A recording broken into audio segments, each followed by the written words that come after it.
Good evening, and thank you for attending our special called Board of Commissioners meeting, where we will have our second public hearing on the current year millage and a public hearing on the FY22 budget. I will turn things over to our Finance Director, Bill Volkman. Thank you, sir. Thank you, Chairwoman, Commissioners, County Manager. Good evening. As the Chairwoman stated, this is our second. Actually, can we go to the millage first? That's okay. This is our second public hearing on our millage. And there we go. All right. So we advertised in the MDJ on July 2nd, and our first public hearing was held on July 13th. This is our second public hearing tonight on the special called. Our third and final public hearing will be on July 27th, and that will be also the night we adopt the millage rate. And all the advertisements and the public hearings are in compliance with Georgia law as well as county code. Okay, so we just want to show you what our millage rate was adopted for 20, and the proposed millage rate for 2021 is exactly the same. The general fund millage rate is 8.46. Fire remains the same at 2.86. This will be our final year of the debt service millage, as we will have collected sufficient funds with this vote to pay off all of the outstanding parks bonds that we have. And then we're proposing to keep the Cumberland Special Service District 2 as well as the Six Flags Special Service District flat for the millage rate. Okay. And this is just a quick snapshot of the adopted digest for the general fund and the proposed digest for 2021. And one of the things I want to call to your attention is if you notice the exemption line on the red line at second from the bottom, the exemptions for the county increased by $884 million from FY20 to FY21. A lot of that is the homestead exemptions. Okay, and then one of the big items that we want to call to everyone's attention is, as we're required to do so, we advertise in the MDJ, and as part of those legal requirements, we have to talk about the percentage in which the digest increased, and that is the 5.35 that you see highlighted up there. And I want to kind of walk through that a little bit because that is really driven by digest growth, so it doesn't mean that everyone who owns a home in Cobb County should expect a 5.35 increase on their tax bill. Homesteaded properties are frozen, so even if they're reassessed, for the example that we show on here on the right, here's an example of a homesteaded property that had an assessed value or a fair market value of $350,000 in 2020. That value was increased to $400,000 in 2021. And because of their homestead exemption, their general fund portion of their tax bill will remain exactly the same. So it'll be $1,099.80 for both FY20 and FY21.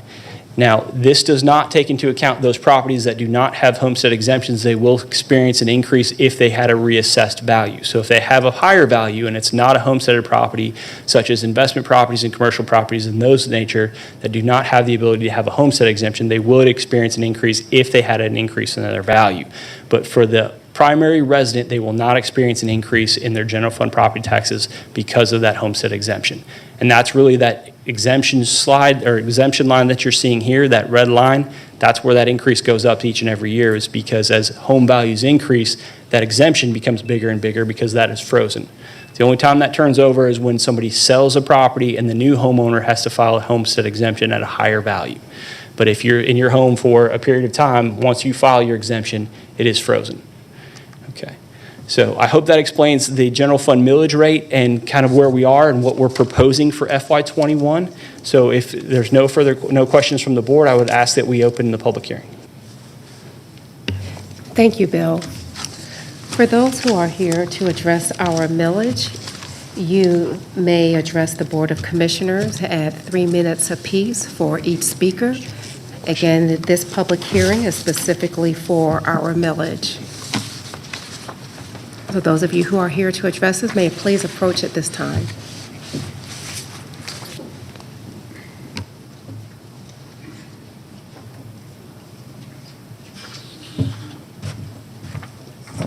What was the minute limit? 3 minutes. Oh, thank you. You're welcome, and you'll see a timer up there. It's blank. My name is Craig Harfoot. I am resident of Cobb County and haven't been here in a long time, and everything's changed. Yes. And yet it stayed the same.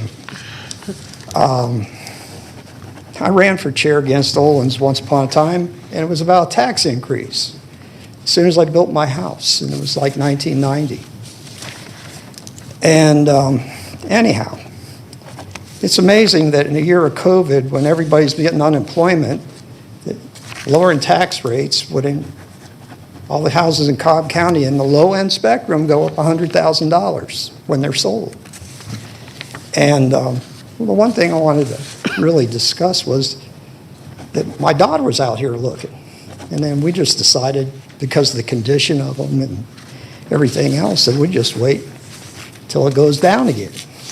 And how long that is, it's not in your control.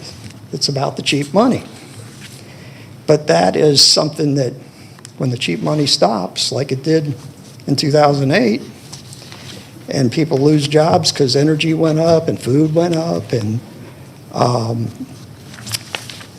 they defaulted on their mortgages. And I don't want to see that happen, and even worse, because, I mean, Cobb really got hurt. They didn't make the banks pay the taxes. At that time, they told them they could settle up and just pay interest and pay the taxes when they unwound those houses. And this time, I just have a suggestion, and it's that you get the banks to pay the county quarterly as they collect the escrow on the taxes for the years. You won't need to borrow money in TANs, and the banks won't like it that they can't play with the money, but you can work on a budget that you can actually live within your means as you collect it. And knowing that one day the music's going to stop, and all I can say to the public is, you know, you don't know how long your job's going to last, and if you don't have the means to pay your mortgage for a year, you better not sign on the lines and keep the bubble blowing, because that's what's really doing it. You got to get somebody to sign, and when they do, they're on the hook. And I don't want to see Cobb County be like Clayton County after the 2008 bubble. That's all. And I don't care just about me and my family. I actually care about everybody, because Mr. Harfoot, we're I'm sorry. interconnected. Mr. Harfoot, your time's up. Thank you. But your timer isn't working. Thank you, and I apologize for that. It isn't working. Excuse me, let's see if we can have that addressed.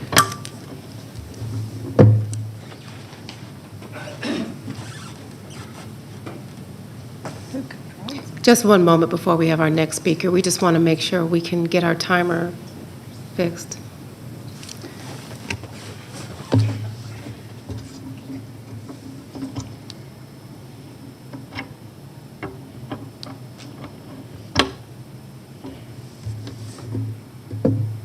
You turn it off and turn it back on.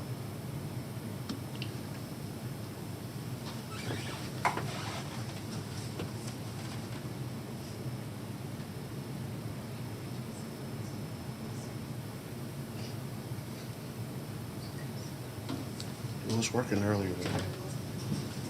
It was working earlier today. I will just need some help. Bill, if you can help monitor the time of the speaker. Yeah, I'll tell him. I apologize to our speakers. Yeah, mine's working.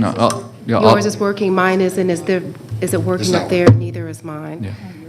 It's Yeah. 3 minutes. Yeah, so we just ask for the speaker to do what they can to be cognizant of the time and track it, and our county attorney will let you know when the 3 minutes has run.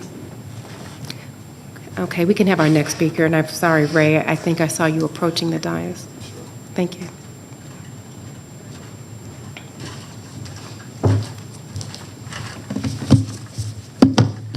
Hi, good evening, Madam Chair and Commissioners and staff. My name is Ray Thomas. Some of you may know me as the chairman of the Mapleton Improvement Coalition, but today I'm not speaking in the capacity of chairman of the Mapleton Improvement Coalition. I'm actually here with some of my colleagues to talk about and advocate for our precinct Precinct 2 in South Cobb from a budgetary standpoint.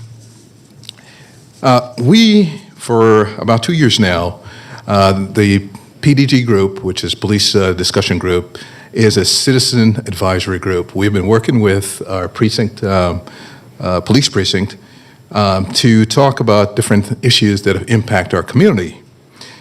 One of the things that I want to talk about tonight is the state of our facilities at Precinct 2, which is also known as the South Cobb Government Annex.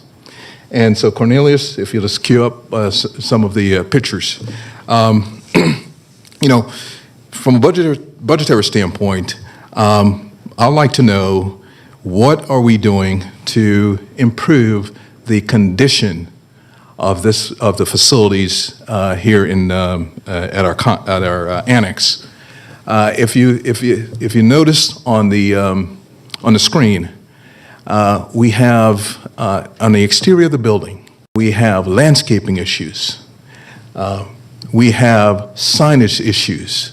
We have water runoff issues. And these things all need to be taken care of. On the inside of the building, which I don't have pictures of, we have plumbing issues, bathrooms and showers that are not working. Now, I understand that the approval was just recently given to fix the bathroom issues. In the budget, specifically, there in 2019, and when you dive deeper into the numbers, there was $850,000 that was collected on a line item called police fines. $850,000 in 2019. Okay? In the current budget, there is no money that's assigned to that particular line item. So my question is, are we going to stop collecting fines? Or what happened, or where is that money being placed? I've always learned in business. Sir, Yes. your 3 minutes are up. Okay, well, thank you. Thank you. I'm rushing. I just told Ray, so we'll have a good handoff. Okay.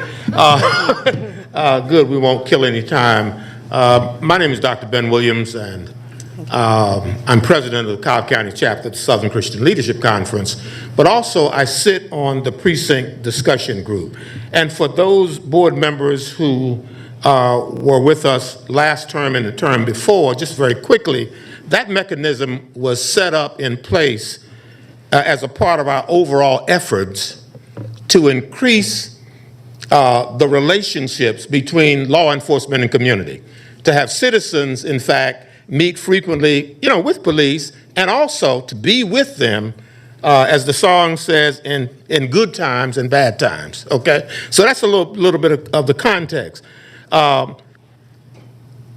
In moving forward, to try to get to some significant points of this whole transformation, reform in policing, a lot of discussion is going on, and one thing in particular was staffing.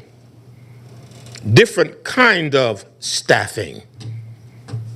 If you look at the literature and the research about now the additional staff, it really is to try to take the burden of putting police in positions that they are not trained for, okay, nor have they proved to be effective in, and that is crisis intervention.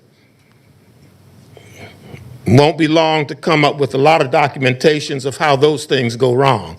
So what we want to bring to the attention of the board is to make sure that in the budget, or in from some funding sources, we continue to move forward on that line. Right now, there is one person assigned to each precinct in the county.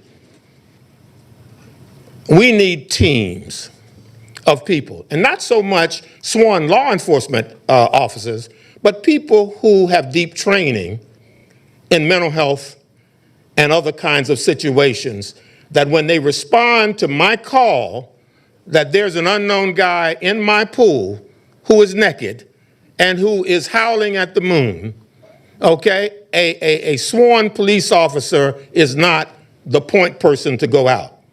May accompany that person, but the point persons to go out would be people who are trained and experienced, if you will, in that space. So what I ask you to do as you put together the budget, make sure that we are continuing to move forward to do the kind of complementary staffing that law enforcement needs, thereby taking that burden off of law enforcement officers, because that's all that we have. Finally, looking at a facility. Mr. Williams, your Yes. 3 minutes. Okay. I'll catch you next time. Okay? You can come back to the budget hearing in a couple of moments. All right. Bye.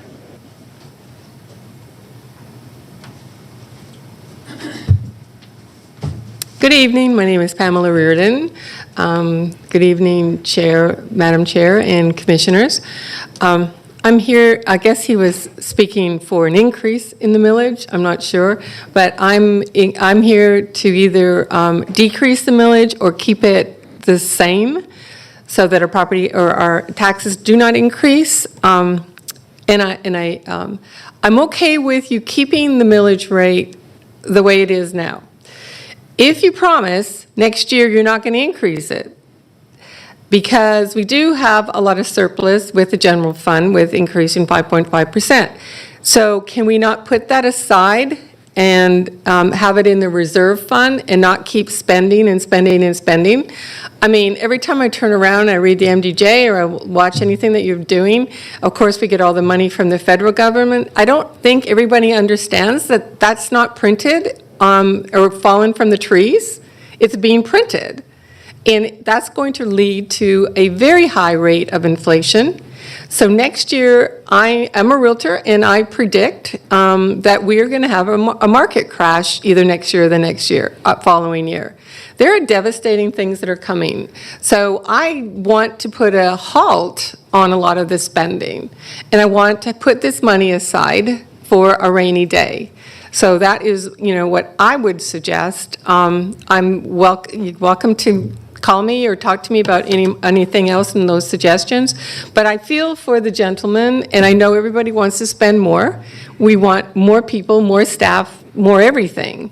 But we have to live frugally. And all of us here try to do that and have a savings account. So I think that we should do that. Thank you very much. We'll have our next speaker.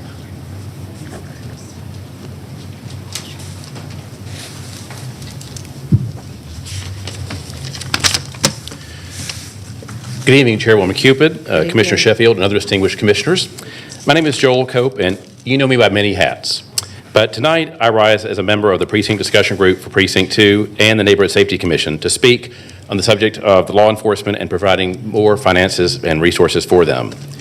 Our particular precinct is very fortunate, and it's made up of many dedicated officers and leaders who, based on call volume, are definitely earning their pay every single day and every single week. And as the Commission considers the budget and items of support and the millage rate, it's critical we ensure that we have monies needed to support our law enforcement. Now, to be clear, we are not advocating for an increase in any kind of budgetary figures. We are simply advocating for reallocation of existing resources.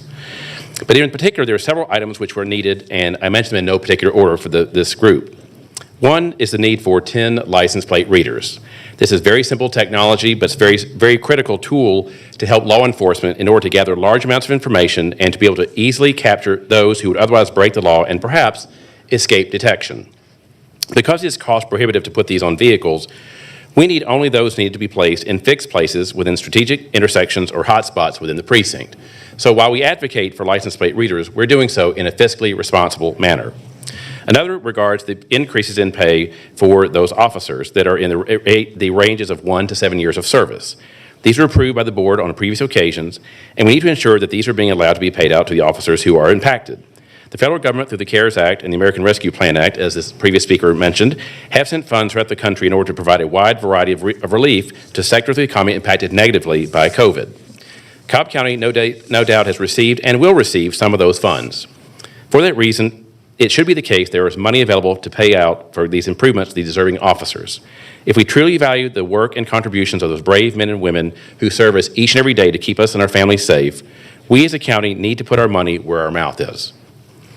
Lastly, I will also just touch upon again the fact that, as my colleague Ray Thomas mentioned, we do need to improve the resources available for the Precinct 2 building on Austell Road, not only for the community, because there is a front window which is used by the public, but again, those resources that are used by the officers who patrol the precinct and keep us safe. We need to make sure they have all the things they need in order to have resources to support them each day as they do their jobs.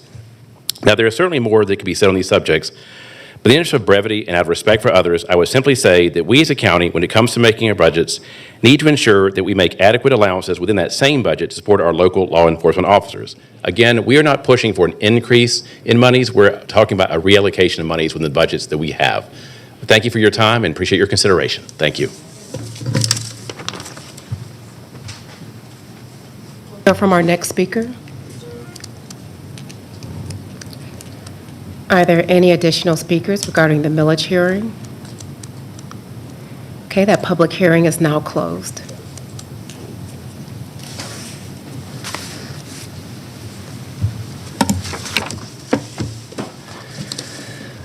Thank you, Chairwoman, Commissioners, County Manager.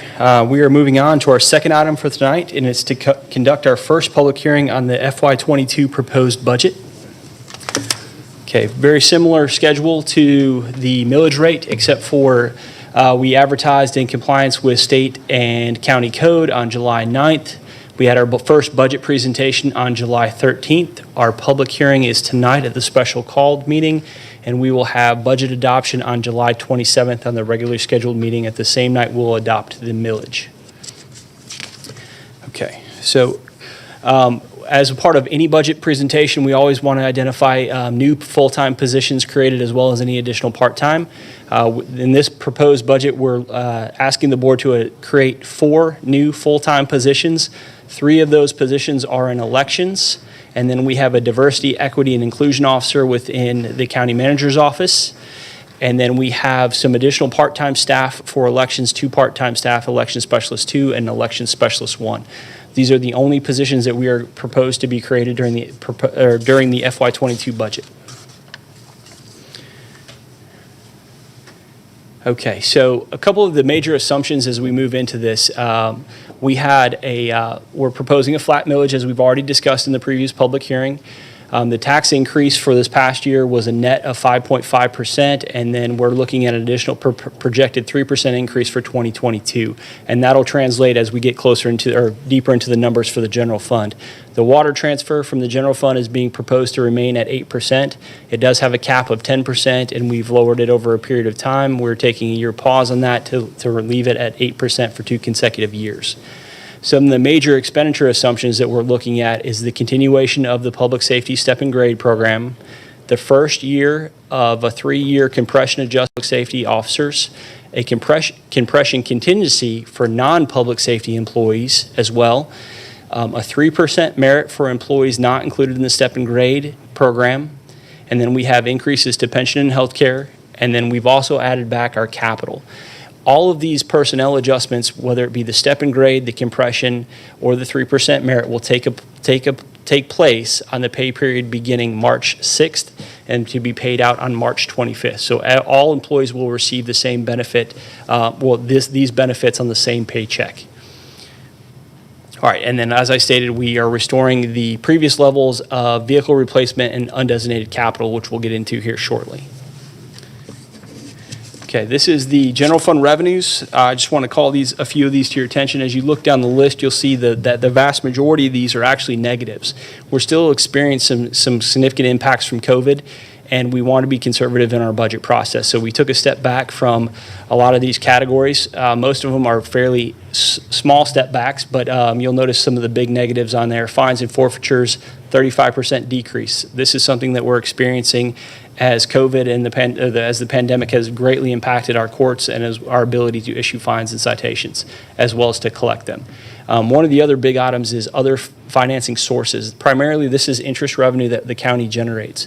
The federal government cut the interest rate this past year, and this has heavily impacted our ability to generate revenues in this area.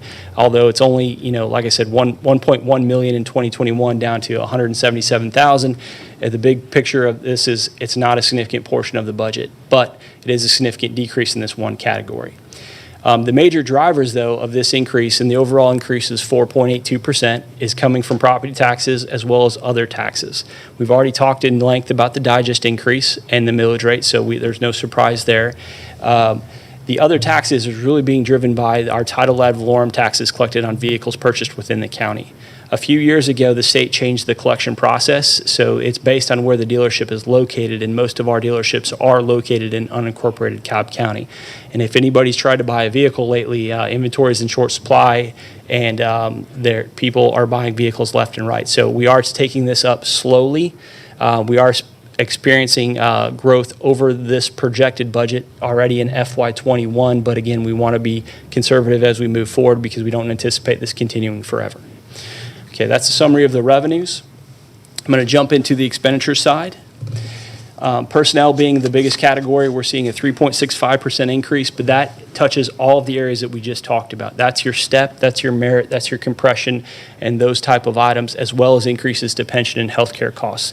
The county does have a shared cost between employee and employer on healthcare rates, but so this is the county's portion of that is being included in this number here. Our operating budget is relatively flat. One of the numbers that should really stand out to you is the 377% increase in capital. If you recall, when we adopted 21, we carved out almost all of the capital with the exception of $1 million for police, $1 million for sheriff, and then $150,000 for DA. We're restoring these to previous levels.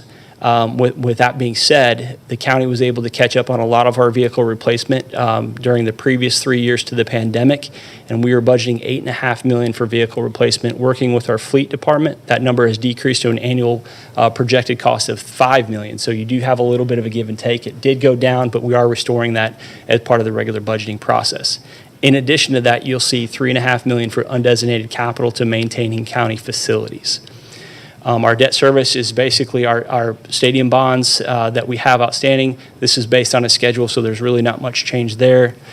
Transfers out are relatively flat as we move forward, and then the contingencies I will touch on the next slide. Okay, I always like to break this out so everybody's aware of what the contingencies are. Every year we adopt $1 million for Board of Commissioner contingencies, and these are brought back via an agenda item to be appropriated as needed. County manager contingency, we're proposing an increase from $30,000 to $100,000. We have undesignated contingencies, and these are going to be things like shift differential, holiday pay, part-time positions, and so on. And then we have personnel-related contingencies. I'm sorry, that's our personnel contingencies. I'm sorry. So the designated contingencies are going to be more of our storm debris cleanup and things like that. Our personnel-related contingencies are what I just touched on.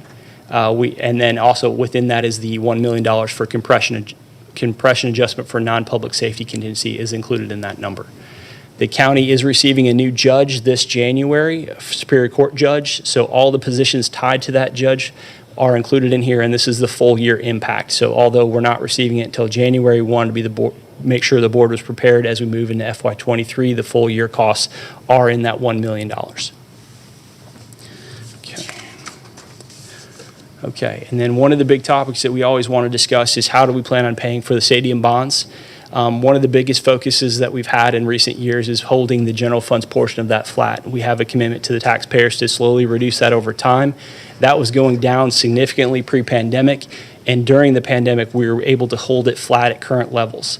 A lot of good news is happening lately regarding this, so we anticipate agenda items coming late in FY22 to kind of adjust these numbers, but this is the most conservative approach that we have. We're seeing hotel motels being booked throughout the week, and on the weekend these numbers are dramatically increasing, which obviously we'd bring back for the board's consideration to be used towards the stadium debt, which it has been done in the past. But that'll be based on the collections of those revenues themselves. Okay. All right, and then here are all the governmental operating budgets within the county. So we've touched on the general fund and I want to touch on a few others. The biggest one that I want to call to your attention is if you go to the fire fund, it's 10.99% increase over previous years. The majority of this is going to be the restoration or the restoration of capital. We're having $7 million included in the FY22 proposed budget for apparatus and capital replacement within the fire fund, as well as the increased impact from the step and grade and compression adjustments. So that's really driving those. Most of these, as you go down the list, are relatively flat. Some of the negatives that do stand out is law library, but it's a very small fund. That's being driven by court fines, and the impact is being felt there. But overall, the general fund or the governmental funds total increase is 4.7%, and the vast majority of that is again coming from the general and fire funds. Okay, our business type funds, we have several of these. These are driven by revenue themselves. Most of these are self-sustaining with the exception of the transit fund. Golf course fund has experienced tremendous revenue growth over the past several years, so we're appropriating to the levels that are closer to the levels in which they collect, but again, under the current level that we're experiencing today. The pandemic has a positive impact on the golf courses. People have been outside and being able to socially distance. The sustainability waste and beautification, formerly known as the solid waste, is relatively flat. Transit has a slight decrease, no major changes to operation. Water fund is relatively flat as we move forward. Okay, these are the funds within the county, our capital budget funds that have the most fluctuation, and it's driven by capital projects themselves. The stadium capital maintenance is probably the only exception, as this base is based on the schedule.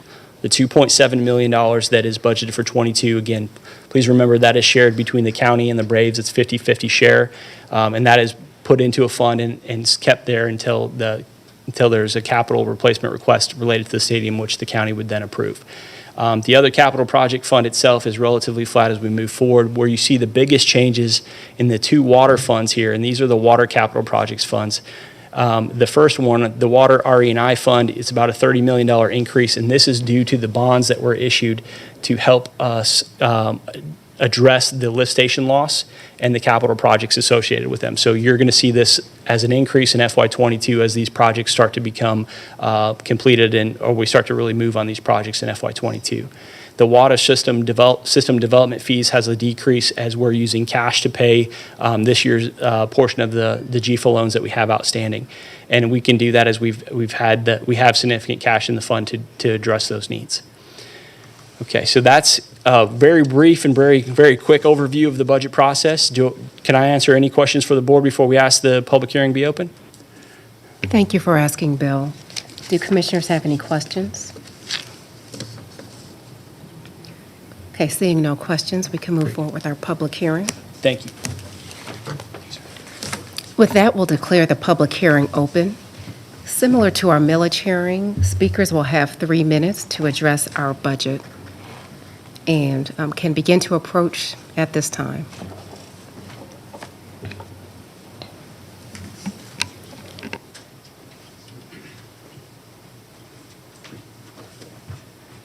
Commissioners, once again, Ben Williams, President of Cobb County Chapter, Southern Christian Leadership Conference, Mableton, Georgia. I stand to speak in favor of the budget. Yeah, I'm particularly pleased with the additional staffing that's being requested in this budget, given the situation that this nation is in, as well as Cobb County. I think that it represents at least a level of consciousness and commitment to make sure that we are muscled up enough so that we can move forward on some key issues. Bounce back with me to December 10th, during which time, members of this board sat, deliberated, and voted unanimously to address some very serious issues in our county, as is the case in the nation. So the staffing requests, I think, are extremely, thoughtful, timely, and for those reasons, I certainly would support the passage of this budget. Thank you. We'll hear from our next speaker.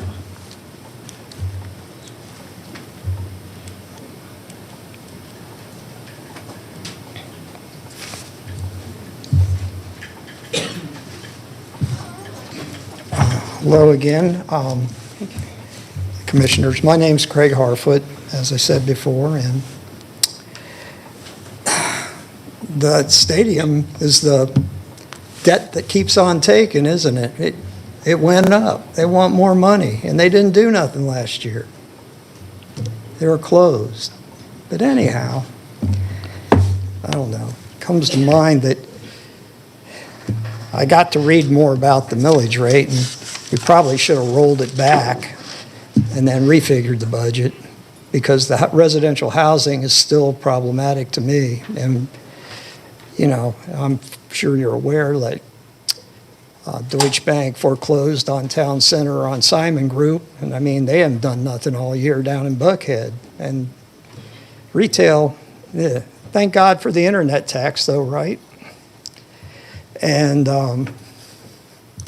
anyhow, I don't know how you're going to get police cars with no chips, you know, and they're saying they're a year out.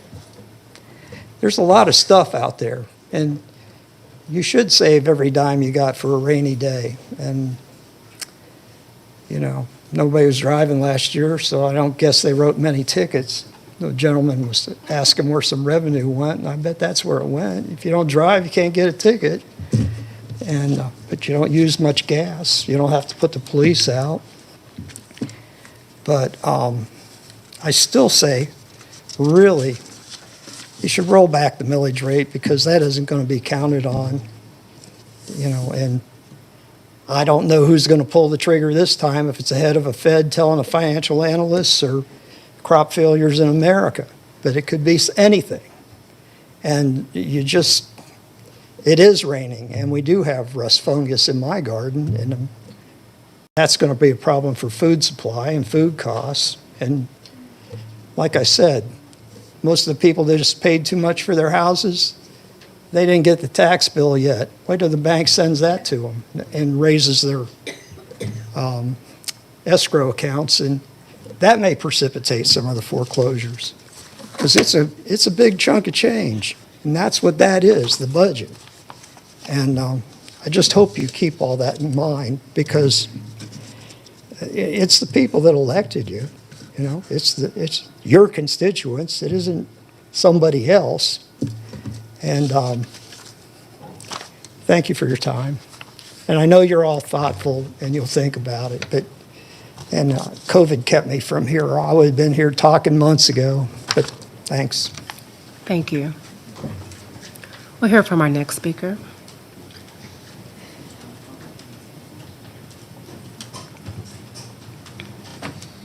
Madam Chairman, Commissioners, I'm actually stunned, but I'm not. Ma'am, I if knew you can just trust help fund give us- babies. if you can just Christine help- Rosman. Thank Yeah. you. I knew trust fund babies like when I was in my 20s, and I thought, oh my God, what would it be like to just like, you know, inherit all this kind of money and then just spend it ridiculously. And I've said this before, is that I don't understand. Your constituents are saying, rein it in, rein it in, rein it in. And you guys are like having fun spending everybody's money, because Cobb County has a lot of money. And at some point, I guess Margaret Thatcher is known for saying, at some point, you run out of, you know, spending other people's money. And I just want to say, I say the same thing each time, and it's like, it doesn't matter. But it does matter. It does matter. And hopefully, at some point, you all will start, and believe me, I know you don't all think it's fun and games and spending everybody's money, and there's some thought that goes into it. And I appreciate Commissioner Gambrell, Joanne Burrell, my commissioner. But I think that, like, at some point, you have to rein it in.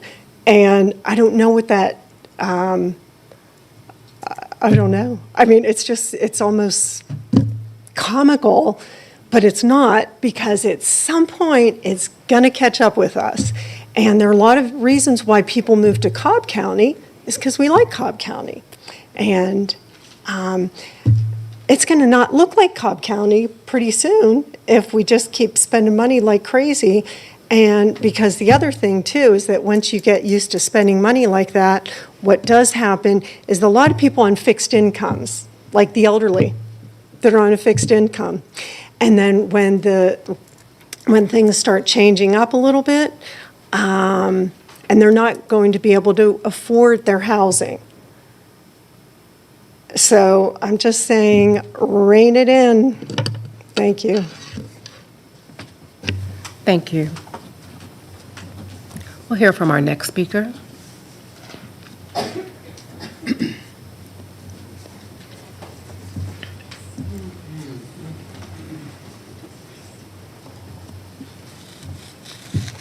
Good evening, Madam Commissioner, Good evening. Chair, and rest of the commissioners. My name is Ron Davis. I'm with the Austin Community Task Force as well as the Precinct Discussion Group. One of the things that, and I also chair the Justice for All Committee, which is the social justice arm of the task force. One of the things that I've always endeavored to do as chairman is to bridge the gap between law enforcement and the community. And I hear a lot of the arguments made and I do understand. I was in banking for a couple of decades. May not be able to tell by my face, but yeah, I'm that old. And I do understand the fears. I do understand when we talk about spending taxpayer money. But I'm here to support Cobb County Police Department when it comes to them getting the equipment they need.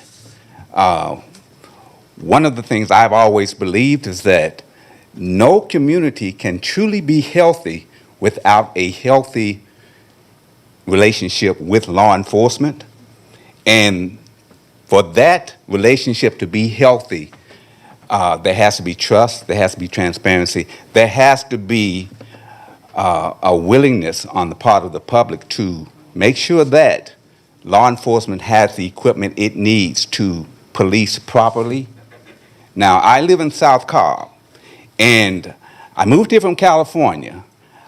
Came here, I love South Cobb. I see the potential that it has, just as I'm sure that the commissioners see the potential that all of Cobb County has. But what has to happen is that they need the equipment for the public safety. They need to police the way we would want them to police. They do an awesome job. They do a very hard job. I don't have the temperament to be a police officer, so I'm not going to pretend and act like it's an easy job. But what I do know is that we need to support our law enforcement, and we need to give them the equipment that they need. Now, Joel already said that there will be no additional expenditures. We're just talking about a reallocation of funds to help them do the job that we expect them to do, that they want to do. So I know I only have 3 minutes. I'm going to shut up. But I just want to say that we must consider policing and the importance of it, not just because it may be safe in one side of Cobb and not the other. We're talking about all of Cobb, and everybody in Cobb pays taxes, so they deserve to be policed. Your time's up. Yes, sir. Thank you. Thank you. We'll hear from our next speaker.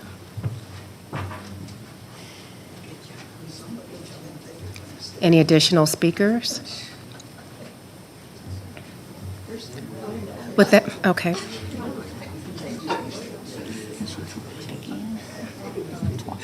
Hi, it's Pamela Reardon again. I just want to make it clear that I'm not advocating taking away the police equipment or any funds. I fully support the police. Thank you. Thank you. Any additional speakers?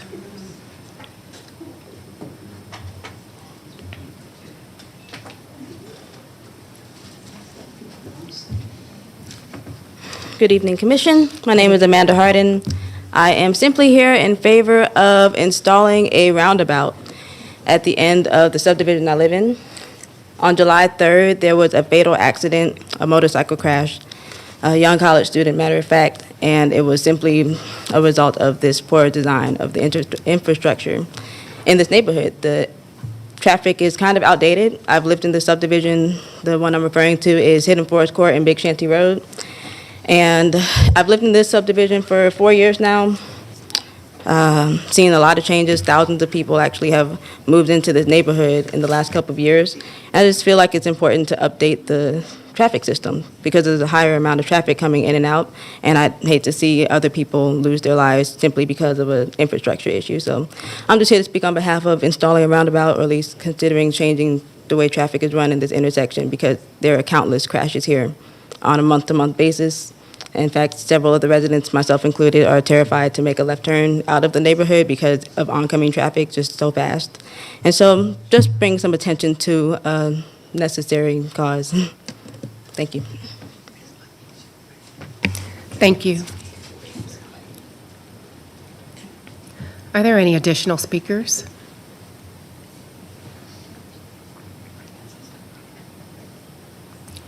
Any additional speakers?